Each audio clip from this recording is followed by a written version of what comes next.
Welcome to Beasts of Legend, the podcast that delves deep into the shadows of myth, the whispers of folklore, and the mysteries of creatures that have haunted human imagination for centuries. From the dark forests where cryptids lurk, to ancient lands where dragons once soared, and waters where Yōkai stir beneath the surface, we bring you stories that blur the line between legend and reality. I'm JB, your guide on this journey through forgotten tales, spine-tingling encounters, and timeless legends. Each week, we'll explore the fascinating histories, chilling sightings, and cultural impact of the world's most captivating creatures. So, are you ready to step into the unknown, to discover what lies beyond the myths?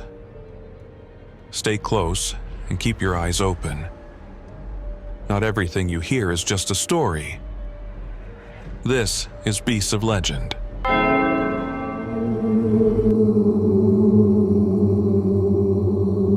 Imagine you wake up in the middle of the night to find a small child sitting quietly in the corner of your room. Not speaking. Not moving. Just watching. Would you be afraid, or would you feel lucky? Meet the Zashiki Warashi, Japan's ghostly child spirit. Unlike most yokai that haunt with ill intent, this mischievous house spirit is believed to bring good fortune, but only if it chooses to stay. Some believe Zashiki Warashi are the spirits of deceased children, lingering in the earthly realm out of attachment to their former homes. Others suggest they are benevolent yokai, ancient guardians of harmony within a household. There are even theories that they are residual echoes of past generations, keeping watch over their descendants. Are they mischievous ghosts, lingering ancestors, or something even older? Their elusive nature has captivated generations, leaving behind tales of eerie encounters and unexplained prosperity that have persisted for centuries. The legend of the Zashiki Warashi comes from the Iwate prefecture in northern Japan. These childlike spirits are said to dwell in old homes, unseen by most, but their presence is unmistakable. They are known for their playful tricks, moving objects, leaving footprints, or giggling in the middle of the night. But don't be too quick to dismiss their antics. A house blessed by a Zashiki Warashi is a house of prosperity. Families who have one living among them are said to enjoy great wealth and happiness. However, if the spirit leaves, misfortune follows. Businesses collapse, families fall into ruin. In some accounts, entire households have crumbled into despair once their unseen guest departs. Some stories suggest that the way a Zashiki Warashi leaves is just as important as their arrival. If they simply fade away, misfortune may come slowly, like a creeping shadow. But if they leave in anger, or worse, if a home is destroyed without acknowledging their presence, the consequences can be swift and devastating. Old traditions dictate that if a family must leave a house where a Zashiki Warashi resides, they should leave behind an offering, a final token of respect, so that the spirit does not feel abandoned or betrayed. So, what does a Zashiki Warashi look like? They are usually described as small children, around 5 or 6 years old, with red faces and bobbed hair. Some wear traditional kimonos, while others dress like children from different historical periods. They love to play pranks, pulling on futons, making noises in the walls, or even sneaking a bite of your food when you aren't looking. But don't be fooled by their mischievous nature. They are watching, testing, deciding whether to stay or go. But do Zashiki Warashi still exist today?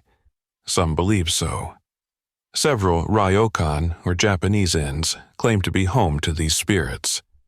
Guests report hearing soft footsteps at night, seeing child-sized handprints on windows, or feeling a gentle tug at their blankets while sleeping. One of the most famous locations is Ryokufuso Inn, where visitors leave offerings of toys and sweets for the spirits.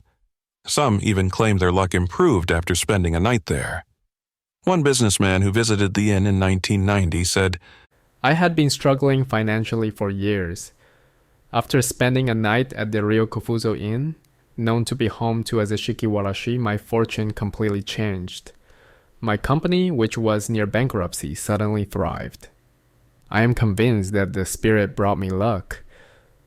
Beyond folklore, these spirits have made their way into anime, manga, and horror films, often depicted as eerie yet benevolent figures.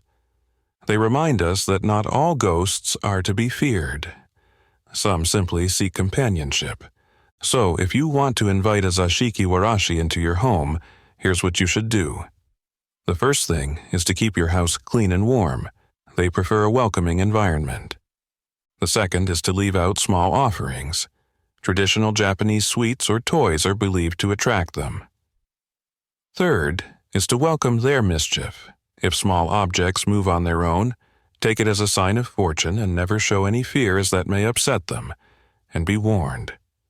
If a Zashiki Warashi chooses to leave, convincing them to return is nearly impossible. Treasure their presence while you can. So, if you ever feel a small hand tug on your sleeve or hear a child's laughter when no one is around, maybe, just maybe, you have a Zashiki Warashi watching over you. And if you do, consider yourself very, very lucky. Like, subscribe, and join us next time as we explore more haunting legends from around the world. Until then, keep your eyes open. You never know who or what might be watching. Thank you for joining us on this journey into the unknown. I hope you enjoyed uncovering the mysteries behind today's legend. If you enjoyed this episode, don't forget to subscribe, leave a review, and share it with fellow seekers of the strange and mysterious. Your support helps keep the legends alive. Have a creature or legend you'd like us to explore? Reach out to us. We'd love to hear from you. Until next time, stay curious, stay cautious, and remember, sometimes legends are more than just stories.